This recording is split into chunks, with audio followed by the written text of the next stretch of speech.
ಪೂಜೆ ಅಂದ್ರೆ ಭಯ ಬೇಡ, ಬದಲಾಗಿ ರಾಯರ ಮೇಲೆ ಪ್ರೀತಿ, ಭಕ್ತಿ, ಶ್ರದ್ಧೆ, ಭರವಸೆ ಅನ್ನೋದನ್ನ ಶ್ರೀ ಗುರು ರಾಘವೇಂದ್ರಾಯ ನಮಃ. ಎಲ್ಲರಿಗೂ ನನ್ನ ನಮಸ್ಕಾರಗಳನ್ನ ತಿಳಿಸ್ತಾ ಇವತ್ತಿನ ವಿಡಿಯೋದಲ್ಲಿ ನಾಳೆಯ ಗುರುವಾರ ವಿಜಯದಶಮಿಯೊಂದಿಗೆ ಬರ್ತಿದೆ. ರಾಯರ ಅನುಗ್ರಹಕ್ಕಾಗಿ ನಾವು ಏನ ಮಾಡಬಹುದು ಮನೇಲಿ ರಾಯರ ಅನುಗ್ರಹನ ಪಡ್ಕೊಳ್ಳೋದಿಕ್ಕೆ ಅನ್ನೋದನ್ನ ತಿಳಿಸ್ಕೊಡ್ತೀನಿ. ರಾಯರ ಭಕ್ತರ ಪಾಲ್ಗೆ ಗುರುವಾರ ಅಂದ್ರೆ ಎಲ್ಲಿಲ್ಲದ ಸಂಭ್ರಮ ಸಡಗರ. ಗುರುವಾರನ ಪ್ರತಿ ವಾರ ಕೂಡ ಹಬ್ಬದ ರೀತಿ ಆಚರಣೆ ಮಾಡೋರು ಎಷ್ಟೋ ಮಂದಿ ಇದ್ದಾರೆ. ಅದ್ರ ಜೊತೆಗೆ ನಾಳೆ ಗುರುವಾರ ವಿಜಯದಶಮಿಯೊಂದಿಗೆ ಬರ್ತಿದೆ. ತಾಯಿ ಚಾಮುಂಡೇಶ್ವರಿ ಅಮ್ಮನವ್ರಿಗೆ ಜೈ ಅನ್ನೋದ್ರ ಜೊತೆಗೆ ನಮ್ಮ ರಾಯರಿಗೂ ಕೂಡ ಜೈ ಅಂತ ಹೇಳಿ ನಾಳೆ ಗುರುವಾರನ ಆಚರಣೆ ಮಾಡೋಣ. ನೋಡಿ, ಗುರುವಿನ ಗುಲಾಮನಾಗುವ ತನಕ ದೊರೆಯ ದಂಡ ಮುಕುತಿ. ಆ ಹಾಡು ಕೇಳಿದಿರಲ್ವಾ? ನಾವು ಗುರುವಿಗೆ ಗುಲಾಮ್ರಾಗಬೇಕು, ಅವಾಗಲೇ ನಮ್ಮ ಬದುಕಲ್ಲಿ ಇರುವಂತಹ ಕಷ್ಟ ಕಾರ್ಪಣ್ಯಗಳಿಂದ ನಮಗೆ ಮುಕ್ತಿ ಅನ್ನೋದನ್ನ ಗುರುಗಳು ದಯಪಾಲಿಸ್ತಾರೆ. ನಾವು ಎಷ್ಟು ಶ್ರದ್ಧಾ ಭಕ್ತಿಯಿಂದ ರಾಯರಿಗೆ ಸೇವೆನ ಸಲ್ಲಿಸ್ತೀವೋ ಅಷ್ಟು ಅವರ ಅನುಗ್ರಹನ ಪಡ್ಕೋಬಹುದು. ಹೀಗೆ ಮಾಡಬೇಕು, ಇಷ್ಟೇ ತಂದು ಇಡಬೇಕು ರಾಯರಿಗೆ ಹೂನ, ಇಷ್ಟೇ ಹಣ್ಣುಗಳನ್ನ ಇಟ್ಟರೆ ಮಾತ್ರ ರಾಯರು ಸ್ವೀಕಾರ ಮಾಡ್ತಾರೆ ಅಂತ ಏನೂ ಇಲ್ಲ. ಭಕ್ತಿ ನಿಮ್ಮಲ್ಲಿ ಪರಿಶುದ್ಧವಾದ ಮನಸ್ಸಿಂದ ರಾಯರಿಗೆ ಭಕ್ತಿಯಿಂದ 2 ದೀಪಗಳನ್ನ ಬೆಳಗಿಸಿದ್ರೆ ಸಾಕು, ರಾಯರು ನಿಮಗೆ ಅನುಗ್ರಹ ಅನ್ನೋದನ್ನ ಮಾಡ್ತಾರೆ.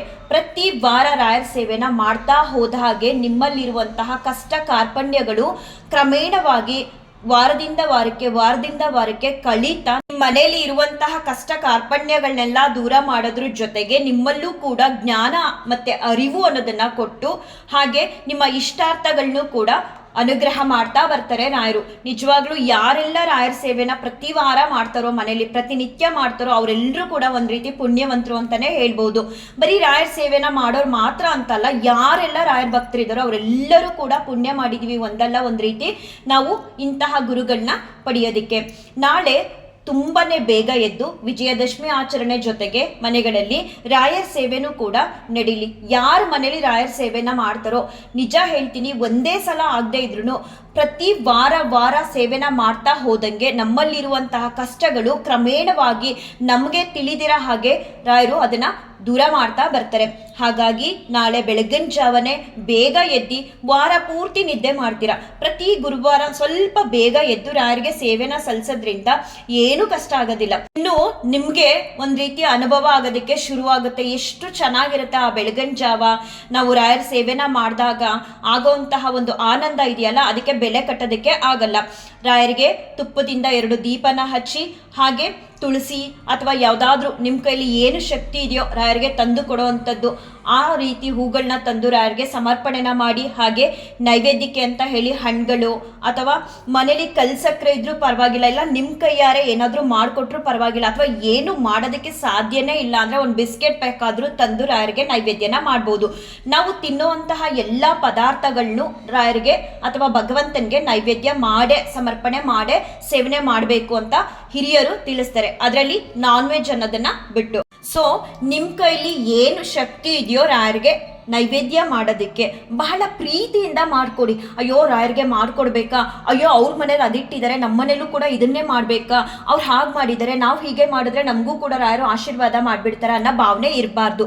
ಪ್ರೀತಿಯಿಂದ ನಮ್ಮ ಮನೇಲಿ ನಮ್ಮ ರಾಯರಿದ್ದಾರೆ, ನಮ್ಮ ತಂದೆ ತಾಯಿ ಇದ್ದಾಗೆ ಅವ್ರಿಗೆ ಗುರುವಾರ ವಿಶೇಷವಾಗಿ ನಾನೇನೋ ಒಂದು ಸೇವೆ ಅನ್ನೋದನ್ನ ಸಲ್ಲಿಸ್ತಿದ್ದೀನಿ, ನಾನುಂಟು ರಾಯರುಂಟು. ನಿಮ್ಮ ಮನ್ಸಿಗೆ ಏನ್ ಮಾಡ್ಕೊಡ್ಬೇಕು ಅಂತ ಮನ್ಸು ಬರುತ್ತೋ ಆ ಕ್ಷಣಕ್ಕೆ ಅದನ್ನ ರಾಯರಿಗೆ ಅಂತ ಹೇಳಿ ಬಹಳ ಪ್ರೀತಿಯಿಂದ ನಿಮ್ಮ ಕೈಯಾರೆ ಮಾಡಿ ಸಮರ್ಪಣೆನ ಮಾಡಿ ನೈವೇದ್ಯ ರೂಪದಲ್ಲಿ. ಜೊತೆಗೆ ದೀಪ ಎಲ್ಲ ಹಚ್ಚುತ್ತೀರಾ, ನೈವೇದ್ಯ ಕೂಡ ಮಾಡ್ತೀರಾ.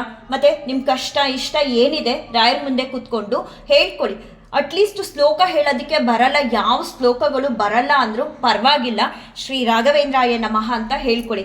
ಏನಾದರೂ ರಾಯರ ಇಚ್ಛೆ ಇದ್ರೆ ನಿಮ್ಮ ಬಾಯಲ್ಲಿ ಶ್ಲೋಕಗಳನ್ನ ಹೇಳಿಸ್ಬೇಕು ಕಲಿಸ್ಬೇಕು ಅಂತ ಇದ್ರೆ ಖಂಡಿತ ಅವರೇ ನಿಮ್ಗೆ ನಿಮ್ಮೊಳಗಡೆ ಕಲಿಯುವಂತ ಒಂದು ಮನಸ್ಸನ್ನ ಕೊಟ್ಟು ಜ್ಞಾನನ ಕೊಟ್ಟು ಕಲಿಸ್ತಾರೆ. ಮತ್ತೆ ಎಲ್ಲ ಆಯ್ತು, ಪೂಜೆ ಆಯ್ತು, ಹಾಡು ಹೇಳ್ದೋ ಅಥವಾ ಶ್ರೀ ರಾಘವೇಂದ್ರಾಯ ನಮಃ ಅಂತ ಹೇಳ್ದೋ, ನೈವೇದ್ಯ ಸಮರ್ಪಣೆ ಮಾಡ್ದೋ, ಪ್ರದಕ್ಷಿಣೆ ಕೂಡ ಮಾಡ್ದೋ, ಸರಿ ಇನ್ನೇನು ಹೊಟ್ಟೋಗ್ಬಿಡೋಣ ಮನೆ ಕೆಲ್ಸಕ್ಕೆ ಅಂತ ಹೋಗ್ಬೇಡಿ. ಅಟ್ಲೀಸ್ಟ್ ಒಂದು 20 ಮಿನಿಟ್ಸ್ ನೀವೇ ನಿಮ್ಮ ಕೈಯಾರೆ ರಾಯರಿಗೆ ಮಾಡಿರುವಂತಹ ಅಲಂಕಾರನ ನೋಡ್ತಾ ಅವ್ರ ಮುಂದೆ ಮಾತಾಡ್ತಾ ಕೂತ್ಕೊಳ್ಳಿ. ಕಷ್ಟ ಸುಖ ಏನಿದೆ, ನಿಮ್ಗೆ ಏನ್ ಮಾತಾಡ್ಬೇಕು ಅಂತ ಅನ್ಸುತ್ತೋ ಆ ರೀತಿ ಮಾತಾಡ್ತಾ ರಾಯರ ಮುಂದೆ ಒಂದು 20 ನಿಮಿಷ ಟೈಮ್ ಸ್ಪೆಂಡ್ ಮಾಡಿ. ಅಷ್ಟು ಮಾತ್ರ ಅಲ್ಲ, ರಾಯರನ್ನ ದೃಷ್ಟಿ ಇಟ್ಟು ನೋಡಿ, ನಿಮ್ಮ ಅಲಂಕಾರ ಹೇಗೆ ಕಾಣಿಸ್ತಿದೆ ರಾಯರಿಗೆ, ಏನು ಅನ್ನಿಸ್ತಿದೆ ನಿಮ್ಮ ಅಲಂಕಾರ? ರಾಯರ್ನ ಕೇಳಿ, ನಾನು ಮಾಡಿರುವಂತಹ ಅಲಂಕಾರ ಇಷ್ಟ ಆಗ್ತಿದೆಯಾ? ಸಿಂಪಲ್ ಆಗೇ ಮಾಡಿ, ಪರವಾಗಿಲ್ಲ. 2 ಹೂ ಇಡಿ, ಪರವಾಗಿಲ್ಲ. ಹೂ ಇಲ್ಲ ಅಂದ್ರೂ ಪರವಾಗಿಲ್ಲ, 1 ದಳ ತುಳಸಿನ ಇಡಿ. ಆದರೆ ಪ್ರೀತಿ ಮತ್ತೆ ಭಕ್ತಿ ಶ್ರದ್ಧೆಯಿಂದ ರಾಯರಿಗೆ ನಾವು ಕೊಡಬೇಕು, ಮಾಡಬೇಕು ಅಂತ ಹೇಳಿ ಮಾಡಿ. ನೋಡಿ, ಯಾವಾಗ ನೀವು ಆನಂದ ಪಡ್ತಾ ನೀವು ಮಾಡಿರುವಂತಹ ಅಲಂಕಾರನ, ರಾಯರಿಗೆ ಮಾಡಿರುವಂತಹ ಸೇವೆನ ಅವ್ರ ಮುಂದೆ ಕೂತು ಅನುಭವಿಸ್ತಿರೋ, ಅದರಲ್ಲಿರುವಂತಹ ಸುಖ ನೆಮ್ಮದಿ ಬೇರೆ ಯಾವುದ್ರಲ್ಲೂ ಕೂಡ ಸಿಗಲ್ಲ. ಮತ್ತೆ ಎಷ್ಟೋ ಬಾರಿ ನೀವು ಈ ರೀತಿ ಅವ್ರ ಮುಂದೆ ಕೂತು ನೀವು ಮಾಡಿರೋ ಅಲಂಕಾರನ ನೋಡ್ತಾ, ಅವ್ರ ಜೊತೆ ಮಾತಾಡ್ತಾ ಸ್ವಲ್ಪ ಹೊತ್ತು ಅವ್ರ ಮುಂದೆ ಕೂತಿದ್ದಾಗ ಕೆಲವೊಂದು ಬಾರಿ ನೀವು ಅನ್ಕೊಂಡೇ ಇರಲ್ಲ, ಅವರೇ ಆಶೀರ್ವಾದ ಮಾಡಿಬಿಡ್ತಾರೆ. ನೀವು ಕೇಳ್ತಾ ಇರಿ, ನಾವು ಮಾಡಿರೋ ಸೇವೆ ಇಷ್ಟ ಆಯ್ತಾ ತಂದೆ? ಏನೂ ಕೂಡ ಬಿಡೋದಕ್ಕೆ ಹೋಗ್ಬೇಡಿ. ನಾನು ಹೇಳ್ತೀನಿ ಕೇಳಿ, ಗುರುಗಳು ಅವರು ಎಲ್ಲವನ್ನು ಕೂಡ ತಿಳಿದಿರ್ತಾರೆ. ಇಂಥದ್ದು ಬೇಕು ನನಗೆ, ಈ ರೀತಿ ಕಷ್ಟ ಇದೆ ಅಂತ ಕೂಡ ಹೇಳ್ಕೊಳ್ಳೋ ಅವಶ್ಯಕತೆನೇ ಇಲ್ಲ. ಎಲ್ಲವನ್ನು ಕೂಡ ನೋಡ್ತಿರ್ತಾರೆ. ಸಮಯ ಅನ್ನೋದು ಬರಬೇಕು. ಸಮಯ ಅನ್ನೋದು ಬಂದಾಗ ರಾಯರೇ ಎಲ್ಲ ಕಷ್ಟಗಳನ್ನು ನಿಮ್ಮಿಂದ ದೂರ ಮಾಡ್ತಾರೆ. ಬದಲಾಗಿ ಅವರ ಸೇವೆನ ಮಾಡೋದಕ್ಕೆ ಹಾತೊರಿರಿ. ಆವಾಗಲೇ ಹೇಳಿದ್ನಲ್ಲ, ಗುರುವಿನ ಗುಲಾಮನಾಗುವವರೆಗೂ ದೊರೆಯ ದಂಡ ಮುಕುತಿ ಅಂತ. ಆ ರೀತಿ ಅವ್ರಿಗೆ ಗುಲಾಮ್ರಾಗ್ಬಿಡ್ಬೇಕು ನಾವು. ಅಷ್ಟು ಭಕ್ತಿ ಅನ್ನೋದನ್ನ ಹೊಂದಬೇಕು. ಎಲ್ಲ ಕೂಡ ತಿಳಿದಿರುವಂಥ ಮಹಾಜ್ಞಾನಿಗಳ ಮುಂದೆ ಕೂತ್ಕೊಂಡು ನಾವೇನಂತ ಕೇಳೋದು? ನನ್ಗೆ ಈ ಥರ ಕೊಡು ಅಂತ ಕೇಳೋದ, ಅಥವಾ ಈ ಥರ ಕಷ್ಟ ಇದೆ ಅಂತ ತಿಳಿಸೋದ? ಅವಶ್ಯಕತೆನೇ ಇಲ್ಲ. ಯಾವಾಗ ಅವರು ನಿಮ್ಮ ಮನೆಗೆ, ನಿಮ್ಮ ಮನಗಳಿಗೆ ಬರ್ತಾರೋ ಅವಾಗ ಎಲ್ಲವನ್ನೂ ಕೂಡ ತಿಳ್ಕೊಂಡ್ಬಿಟ್ಟಿರ್ತಾರೆ. ಎಷ್ಟೋ ವರ್ಷದವರೆಗೂ ನಮ್ಮ ಭವಿಷ್ಯನ ತಿಳಿದ್ಬಿಟ್ಟಿರ್ತಾರೆ ರಾಯರು. ಸೊ ಆದಷ್ಟು ನಾವು ಏನಂತ ಕೇಳ್ಕೋಬೇಕು ರಾಯರ ಹತ್ರ ಅಂದರೆ, ಭಗವಂತ ತಂದೆ, ನೀನು ತಂದೆ ತಾಯಿಯಾಗಿ ನನ್ನ ಮನೇಲಿ ಇದ್ದು ನೆಲೆಸಿ ನಮಗೆ ಅನುಗ್ರಹನ ಮಾಡ್ತಾ ನಮ್ಮನ್ನ ಮುಂದೆ ನಡೆಸೋ ಜೀವನದಲ್ಲಿ ಬರೋ ಕಷ್ಟ ಕಾರ್ಪಣ್ಯಗಳಿಂದ ನಮ್ಮ ಇಷ್ಟಾರ್ಥಗಳನ್ನ ಅನುಗ್ರಹ ಮಾಡ್ತಾ, ಮತ್ತೆ ಇನ್ನೊಂದು ಬಹಳ ಮುಖ್ಯವಾಗಿ ನಮ್ಮ ಸೇವೆನ ನೀವು ಸ್ವೀಕಾರ ಮಾಡ್ಕೊಪ್ಪ. ನನಗಿಷ್ಟು ಶಕ್ತಿ ಕೊಟ್ಟಿದ್ಯಾ, ಇಷ್ಟು ಭಕ್ತಿ ಕೊಟ್ಟಿದ್ಯಾ, ಈ ಶಕ್ತಿ ಭಕ್ತಿ ಕೊಡೋದಕ್ಕೆ ನೀನೇ ಕಾರಣ. ಇದನ್ನ ನೀನು ಸ್ವೀಕಾರ ಮಾಡ್ಕೊಪ್ಪ. ಸ್ವೀಕಾರ ಮಾಡಿ ಪ್ರೀತ್ಯರ್ಥನ ಆಗ್ಬಿಟ್ರೆ ಸಾಕು ತಂದೆ, ನನಗೆ ಇನ್ನೇನೂ ಕೂಡ ಬೇಡ ಅಂತ ಬೇಡ್ಕೊಳ್ಳಿ. ಖಂಡಿತ ರಾಯರು ಬಡವ ಶ್ರೀಮಂತ ಅಂದ ಹಾಗೆ ಏನೋ ಮಾರ್ಗಟ್ಲೆ ನಾವು ಹೂ ಹಾಕ್ತೀವಿ ಅಂಥವ್ರ ಮನೆಗೆ ಮಾತ್ರ ರಾಯರು ಬರ್ತಾರೆ. ಇಲ್ಲ ಎಲ್ಲೋ ಒಂದ್ ಕಡೆ ಪುಟ್ಟದಾಗಿ ರಾಯರ್ನ ಇಟ್ಟು 2 ದೀಪಗಳನ್ನ ಹಚ್ಚಿ 1 ದಳ ತುಳಸಿನೋ ಯಾವುದೋ ಒಂದು ಹೂನೋ ಮಡ್ಸಿರೋ ಅಂತ ಮನೆಗಳಿಗೆ ರಾಯರು ಬರಲ್ಲ ಅಂತ ಅಲ್ಲ ಅರ್ಥ. ರಾಯರು ಯಾರು ಬಹಳ ಭಕ್ತಿಯಿಂದ ಪ್ರೀತಿಯಿಂದ ಅವ್ರನ್ನ ಕರೀತಾರೋ, ನಮ್ಮ ಮನೆಗೆ ಬನ್ನಿ, ನಮ್ಮ ಆದಿತ್ಯನ ಸ್ವೀಕಾರ ಮಾಡಿ ಅಂತ ಹೇಳ್ತಾರೋ ಅಂಥವ್ರ ಮನೆಗೆ ಯಾವುದೋ ಒಂದು ರೂಪದಲ್ಲಿ ಬಂದೇ ಬರ್ತಾರೆ. ಕೆಲವ್ರಿಗೆ ಅದು ಗೊತ್ತಾಗುತ್ತೆ, ಕೆಲವ್ರಿಗೆ ಗೊತ್ತಾಗಲ್ಲ. ಒಂದೊಂದ್ಸಲ ಬಂದು ನಮ್ಮ ಆದಿತ್ಯನ ಸ್ವೀಕಾರ ಮಾಡೋದ್ರ ಜೊತೆಗೆ ನಮಗೆ ಅವರು ಮನ್ಸಾರೆ ಹರ್ಸು ಕೂಡ ಹೊಟ್ಟೋಗ್ತಾರೆ ಹೂವಿನ ಮೂಲಕ. ನನಗಂತೂ ಆ ಅನುಭವ ಸಿಕ್ಕಾಬಟ್ಟೆ ಆಗುತ್ತೆ. ನಾನು ಹೇಳ್ದಾಗೆ ರಾಯರಿಗೆ ಹೇಳಿ, ನಮ್ಮ ಆದಿತ್ಯನ, ನಮ್ಮ ಸೇವೆನ ಸ್ವೀಕಾರ ಮಾಡ್ಕೊಪ್ಪ. ನಾವು ಏನೋ ಮಾಡಿರುವಂತಹ ಪಾಪ ಕರ್ಮ ಪುಣ್ಯಗಳನ್ನ ಲೆಕ್ಕ ಹಾಕೋರು ನೀವು. ನಮ್ಮ ಪಾಪ ಕರ್ಮಗಳನ್ನ ಕಳೆದು ಪುಣ್ಯ ಅನ್ನೋದನ್ನ ಸಂಪಾದನೆ ಮಾಡೋದಕ್ಕೆ ದಾರಿ ಅನ್ನೋದನ್ನ ಮಾಡ್ಕೊಡು ತಂದೆ ಅಂತ ಬೇಡ್ಕೊಳ್ಳಿ.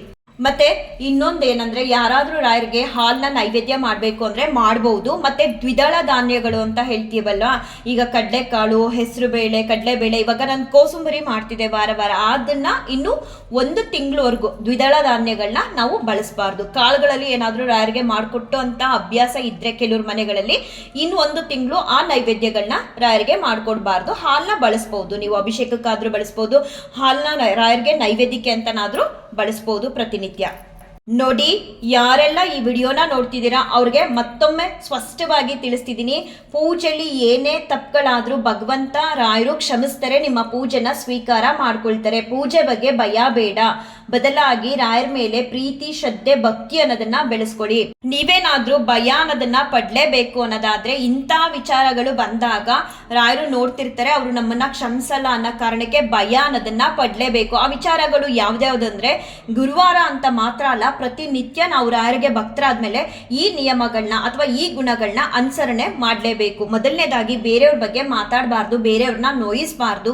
ಮತ್ತೆ ಯಾರಿಗೂ ಕೂಡ ಮೋಸ ವಂಚನೆ ಅಂತ ಏನ್ ಹೇಳ್ತಾರೆ ಅದನ್ನ ಮಾಡಬಾರ್ದು. ಅಸೂಯೆ ಅನ್ನೋದನ್ನ ಪಡಬಾರ್ದು. ರಾಯರ ಮುಂದೆ ಕೂತಾಗ ನಮ್ಮೊಳಗಡೆ ಇರುವಂತಹ ಮಾತು, ನಮ್ಮ ಮನಸ್ಸು ಬೇರೆಯವ್ರಿಗೆ ಗೊತ್ತಾಗದೇ ಇರ್ಬೋದು. ರಾಯರಿಗೆ ಪ್ರತಿ ಕ್ಷಣ ನಮ್ಮ ಬಾಯಿಂದ ನೆಕ್ಸ್ಟ್ ಏನ್ ಪದಗಳು ಬರುತ್ತೆ ಅನ್ನೋದನ್ನ ನೋಡ್ತಿರ್ತಾರೆ. ಸೊ ಹಾಗಾಗಿ ಬಹಳ ಎಚ್ಚರಿಕೆಯಿಂದ ನಾವಿರ್ಬೇಕು. ಯಾರಿಗೂ ಕೂಡ ನಮ್ಮಿಂದ ತೊಂದರೆ ಆಗಬಾರ್ದು. ರಾಯರು ಅನುಸರಿಸ್ತಿದ್ದೇ ಆ ನಿಯಮಗಳನ್ನ ಅಲ್ವಾ.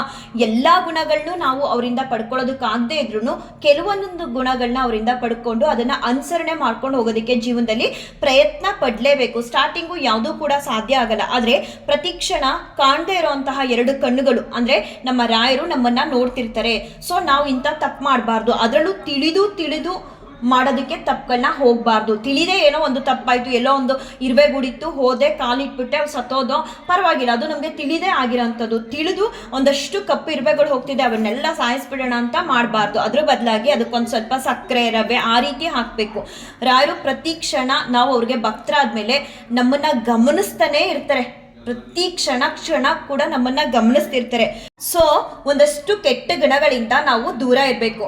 ರಾಯರು ನಮ್ಮನ್ನ ನೋಡ್ತಿದ್ದಾರೆ. ರಾಯರ ಮೆಚ್ಚುಗೆ ನಮಗೆ ಬಹಳ ಮುಖ್ಯ, ಜನರ ಮೆಚ್ಚುಗೆ ಅಲ್ಲ. ನಾವು ರಾಯರನ್ನ ಮೆಚ್ಚಿಸ್ಬೇಕು, ರಾಯರ ಅನುಗ್ರಹನ ಪಡ್ಕೋಬೇಕು, ಜನಾರ್ದನನ ಮೆಚ್ಚಿಸಿ ಅನುಗ್ರಹ ಪಡ್ಕೋಬೇಕು ಹೊರತು ಜನರಿಂದ ಅಲ್ಲ. ಕೆಲವೊಮ್ಮೊಮ್ಮೆ ನಾವು ಜನರನ್ನ ಮೆಚ್ಚೋಕ್ಕೋಸ್ಕರ ಏನು ಮಾಡಿಬಿಡ್ತೀವಿ, ತಪ್ಪುಗಳು, ಈ ಸುಳ್ಳು, ಮೋಸ ಇದನ್ನೆಲ್ಲ ಮಾಡೋದಕ್ಕೆ ಶುರು ಮಾಡಿಬಿಡ್ತೀವಿ. ಅದೆಲ್ಲ ನಾವು ಮಾಡಬೇಕಾಗಿರೋದು ಜನಾರ್ದನನ್ನ ಮೆಚ್ಚುವಂತಹ ಕೆಲಸ. ಜನಾರ್ದನನ್ನ ಮೆಚ್ಚಿ ಜನಾರ್ದನನಿಂದ ಆಶೀರ್ವಾದನ ಪಡ್ಕೊಂಡ್ರೆ ಸಾಕು. ನಮ್ಮೆಲ್ಲ ಕಷ್ಟಗಳು ಕ್ರಮೇಣವಾಗಿ ಒಂದೊಂದಾಗಿ ಕಳೀತಾ ಹೋಗುತ್ತೆ. ಕೊನೆಯದಾಗಿ ಈ ವಿಡಿಯೋ ಮೂಲಕ ತಿಳಿಸ್ತೀನಿ ಏನಂದ್ರೆ, ಪೂಜೆ ಅಂದ್ರೆ ಭಯ ಬೇಡ, ಬದಲಾಗಿ ರಾಯರ ಮೇಲೆ ಪ್ರೀತಿ, ಭಕ್ತಿ, ಶ್ರದ್ಧೆ, ಭರವಸೆ ಅನ್ನೋದನ್ನ ಬೆಳೆಸ್ಕೋಬೇಕು. ನಮ್ಮ ಪೂಜೆ ಜನಾರ್ದನನ್ನ ಮೆಚ್ಚೋದಕ್ಕೋಸ್ಕರ ಆಗಿರ್ಬೇಕು ಹೊರತು ಜನರನ್ನಲ್ಲ. ಜನರು ಏನಾರು ಮಾಡ್ಕೊಳ್ಳಿ, ನಾವುಂಟು, ನಮ್ಮ ತಂದೆ ತಾಯಿಯಾಗಿ ನಮ್ಮನೆಯಲ್ಲಿ ನೆಲೆಸಿರುವಂತಹ ನಮ್ಮ ರಾಯರು ಉಂಟು ಅಂತ ಹೇಳಿ ನಿಮ್ಮ ಸೇವೆ ನಿಮ್ಮ ಮನೆಗಳಲ್ಲಿ ಮುಂದುವರಿಲಿ. ರಾಯರು ಎಲ್ಲರಿಗೂ ಒಳ್ಳೇದು ಮಾಡಲಿ, ಎಲ್ಲರನ್ನೂ ಕಾಪಾಡಲಿ ಅಂತ ಬೇಡ್ಕೊಳ್ತಾ ಈ ವಿಡಿಯೋನ ಏನ್ ಮಾಡ್ತೀನಿ. ಶ್ರೀ ಕೃಷ್ಣಾರ್ಪಣಮಸ್ತು, ಶ್ರೀ ಕೃಷ್ಣಾರ್ಪಣಮಸ್ತು, ಶ್ರೀ ಕೃಷ್ಣಾರ್ಪಣಮಸ್ತು.